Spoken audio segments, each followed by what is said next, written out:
আল্লাহ রসুল করিম আমাবাদ পবিত্র শুক্রবার। এই শুক্রবারকে কেন্দ্র করে আমরা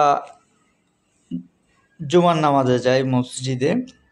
বিশেষত আপনাদের ঢাকার বাইরের এলাকাগুলোয় কি হয় সেটা আসলে আমি তেমন একটা দেখি না, কিন্তু ঢাকায় আমরা যেটা বেসিক্যালি দেখি সেটা হচ্ছে যে জুমার নামাজের কয়েকটা মারাত্মক বিষয় যেটা স্বাভাবিক নিয়মের বাহিরে যায় বলে আমি মনে করি, বা স্বাভাবিক আচার আচরণের বাহিরে যায়। যেমন হচ্ছে জুমার নামাজে আমরা অনেকেই শেষের দিকে যাই। শেষের দিকে গিয়ে যারা মানুষ থাকে সামনে তাদেরকে ওভারটেক করে আমরা সামনের কাতারে চলে যাই, মানে বসা অবস্থায়, ধরেন খুতবা চলতেছে বা আলোচনা চলতেছে, হ্যাঁ আমি গেলাম। যে বেসিক্যালি যেটা হয়, নামাজে যখন দাঁড়ায় তখন প্রতিটা তলায় কিছু মানুষ দাঁড়ানোর জায়গা হয়।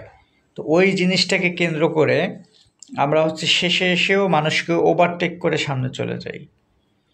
আমি হাদিস নাম্বারটা বলতে পারবো না, কিন্তু অনেক ওয়াজে শুনেছি যে এইভাবে অপরেরকে মানে কাঁধ ডেঙ্গিয়ে সামনে যাওয়াটা, কাতারের মানে যে বসে আছে তাকে এই যেটা আমরা সাইড করে যাই সেটা ঠিক আছে, কিন্তু আলটিমেটলি কিন্তু এটা তাকে ডিঙ্গিয়ে যাওয়ার মতো অবস্থা। তো এই জিনিসটা আসলে আমাদের করা উচিত না। হ্যাঁ, পিছনে বসে থাকেন, বসে থাকার পরে যখন সবাই দাঁড়াবে সামনে যদি জায়গা হয় তখন যাবেন। এক। 2 নম্বর হচ্ছে জুতা। দেখা যায় যেমন আমি যখন ঢুকি, জুতাটা যদি আমি জুতার বাক্সে নিয়ে না রাখি, সেক্ষেত্রে যদি রেখে যাই, আপনার জুতা আমার জুতা যা যা নিজেরটা অবশ্যই এলোমেলো করে অবস্থায় রেখে যাই না, আমরা সেটাকে একটা সাইডে বা একটা জায়গায় দুইটা পাশাপাশি রেখে যাই। এই জুতাগুলো নামাজ শেষ হইতে হইতে আর নিজের জায়গায় থাকে না, সেটা এলোমেলো হয়ে যায়। আবার কোনোটা কোথা থেকে যে কোথায় চলে যায়, দেখা যায় 3 তলাটা নিচতলায়, নিচতলাটা রাস্তায়। তো এই যে দুইটা বিষয় জুমার নামাজকে কেন্দ্র করে অ্যাভেলেবেল হচ্ছে। হ্যাঁ, তো এই কথা বলার পিছনে কারণ হচ্ছে যে এটা বলা উচিত। হ্যাঁ, আপনি বলেন, আমি বলি, যেহেতু এটা অগণিতভাবে এই ভুলটা হচ্ছে। মসজিদ যেহেতু আল্লাহর ঘর, আল্লাহর ঘরের একটা তাজিম আছে, সেই তাজিমের মূল বিষয়টা হচ্ছে সেখানের আদব কায়দা রক্ষা করা। যেমন ধরেন, আপনি যদি কোনো একটা সভায় যান, হ্যাঁ কোনো একটা সমাবেশে যান বা কোনো একটা মিটিংয়ে যান, সেখানে যদি আপনি শেষে যান, শেষে গিয়ে কি আপনি চাইলেই মানে এভাবে ওভারটেক করে সামনে চলে যেতে পারবেন? সুন্দর যদি সভাটা সুন্দর যদি হয়, রাস্তাঘাটের না, নর্মাল কোনো অফিসে বা কোনো একটা কিছুতে, পারবেন না। আবার ধরেন আপনি যদি কোনো একটা ভালো অফিসে যান, সে অফিসে গিয়ে যদি সবাই জুতা বাইরে রেখে প্রবেশ করে, সেক্ষেত্রেও আপনি কিন্তু জুতাগুলো এলোমেলো করতেছেন না।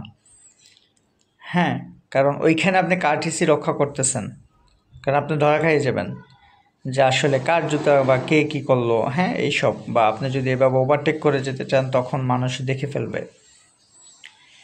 তো সাধারণ দুনিয়ায় যদি এটা হয়, তাহলে আল্লাহর ঘরে ঢুকলে আসলে আমাদের কতটুকু কার্টিসি মেনটেন করা উচিত, আদব কায়দা তমিজ রক্ষা করা উচিত। ব্যক্তিগত লেভেলে আমাদের অনেক ভুল আছে, মানুষের সাথে মানুষের ভুল আছে, অনেক কিছু আছে, সেটা আলাদা বিষয়। কিন্তু আল্লাহর ঘর যেহেতু এটার সামনে কোনো কিছুই আর এটার সাথে তুলনা হতে পারে না, সেই জায়গাটায় আমাদের একটু সুন্দর করে, কষ্ট করে তার তাজিম রক্ষা করা উচিত বলে আমি মনে করি। এবং প্রতি শুক্রবারই সবাই চেষ্টা করি যা যা চিন্তার জায়গা থেকে বা যা যা নিজের ধর্মীয় চিন্তার আলোকে কিছু কথা বলাটা খুব দরকার। সত্যি কথা বলাটা খুব দরকার। হ্যাঁ, ব্যক্তিগত ভুল এক জিনিস আর সামাজিক ভুল আর এক জিনিস।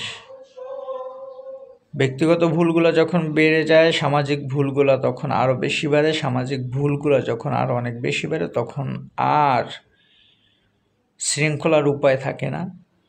তো শৃঙ্খলা রক্ষার মূল একটা লাইন হচ্ছে ব্যক্তি থেকে আবার কথা বলা শুরু করা। সেই জায়গাটা শুরু করেন। আস্তে আস্তে আমরা নিজেদেরকে সুন্দর একটা জায়গায় নেওয়ার চেষ্টা করি, ইনশাআল্লাহ সেটা আল্লাহ তাআলা চাইলে সফল হব। ভালো থাকবেন। আসসালামু আলাইকুম।